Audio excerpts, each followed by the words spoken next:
اچھا کیا کوئی انسان اپنی قسمت کو، اپنے مقدر کو بدل سکتا ہے؟ یہ کہانی ایک ایسے ہی ظالم سلطان کی ہے جس نے سوچا کہ وہ اپنی تقدیر کو چیلنج کر سکتا ہے، اور ایک ایسے بچے کی جس کا مقدر ستاروں میں پہلے ہی لکھا جا چکا تھا۔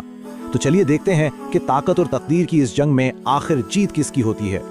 ذرا اس منظر کو سوچیں، ایک طرف بھوک سے بلکتے ہوئے ایک معصوم بچے کی چیخیں ہیں، اور دوسری طرف اپنے تخت کو بچانے کے لیے تڑپتا ہوا ایک طاقتور سلطان۔ یہ صرف دو کردار نہیں ہیں، بلکہ یہ دو بہت بڑی طاقتوں کی جنگ ہے۔ ایک طرف بے بسی ہے اور دوسری طرف غرور، اور یہیں سے تقدیر اپنا جال بننا شروع کرتی ہے۔ تو کہانی کا پہلا باب ہے تقدیر کا پیغام۔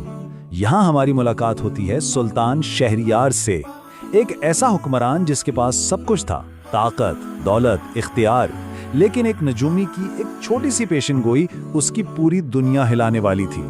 سوچئے ذرا، ایک غریب گاؤں کا بچہ جس کی پہچان صرف اتنی ہے کہ اس کے کندھے پر ایک ستارے کا نشان ہے، وہ ایک عظیم سلطان کا تخت، تاج اور خفیہ خزانہ چھین لے گا۔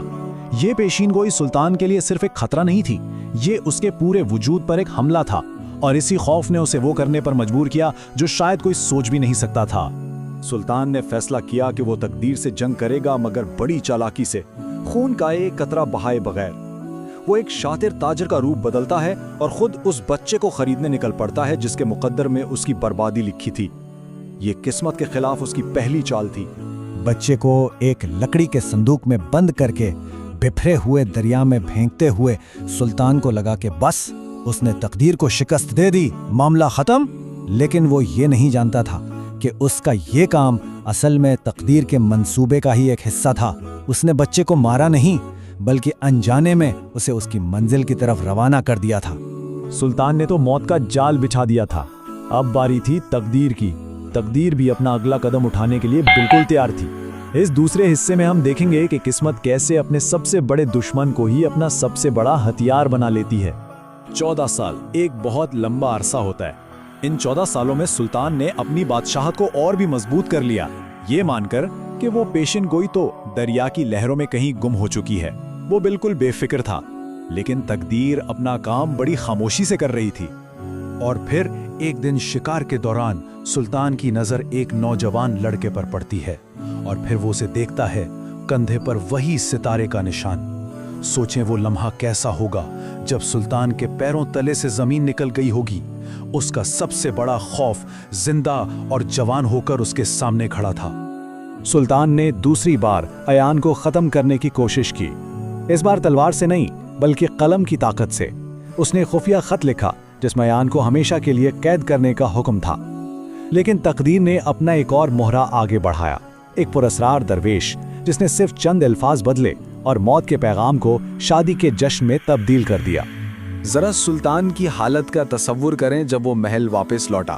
جس لڑکے کو وہ قید خانے میں سڑتے ہوئے دیکھنا چاہتا تھا، وہ اب اس کا داماد بن چکا تھا اور پورا شہر جشن منا رہا تھا۔ سلطان نے اسے مارنے کی کوشش کی اور تقدیر نے اسے شہزادہ بنا دیا۔ اب سلطان کے لیے ایان کو کھلے عام مارنا ناممکن ہو چکا تھا، تو اس نے ایک نیا کھیل شروع کیا، عقل کا امتحان۔ یہ ایسے ٹیسٹ تھے جو بظاہر ناممکن لگتے تھے اور جن میں ناکامی کا مطلب صرف ایک تھا، موت۔ یہ سلطان کا سب سے شاطر منصوبہ تھا، ایک ایسا مشن جس سے ایان کی موت یقینی تھی اور سلطان پر کوئی الزام بھی نہ آتا۔ کوہ طلسم سے افسانوی سرخ ہیرا لانا ایک ایسا سفر تھا جہاں سے آج تک کوئی زندہ واپس نہیں آیا تھا۔ سلطان نے سوچا تھا کہ یہ طاقت کا امتحان ہوگا، لیکن یہ تو عقل کی جنگ تھی۔ ایان فوراً سمجھ گیا کہ ان پہیلیوں کا جواب تلوار نہیں بلکہ سمجھداری ہے، ہوا، پانی اور وقت۔ اس نے فطرت کے ان بنیادی اصولوں کو سمجھ کر وہ دروازہ کھول دیا جسے بڑے بڑے جنگجو بھی نہیں کھول پائے تھے۔ اس پہاڑ کا اصل امتحان وہ پہیلیاں نہیں تھیں، بلکہ یہ خزانوں سے بھری غار تھی۔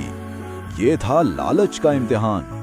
ایان سمجھ گیا کہ اصل ہیرا وہ چمکتا ہوا سونا چاندی نہیں، بلکہ وہ سادہ سا پتھر ہے۔ اس نے دولت کے دھوکے کو ٹھکرا کر یہ ثابت کر دیا کہ وہ واقعی تخت کے لائق کیوں ہے۔ اور پھر ایان کو وہ چیز ملتی ہے جو اس ہیرے سے بھی کہیں زیادہ قیمتی تھی، ایک سچائی۔ سلطنت کے بانی کا ایک خفیہ خط جو یہ ثابت کرتا تھا کہ سلطان ایک غاصب ہے اور تخت کا اصل وارث تو ایان ہے۔ اب یہ صرف تقدیر کی بات نہیں رہی تھی، یہ انصاف کا معاملہ بن چکا تھا۔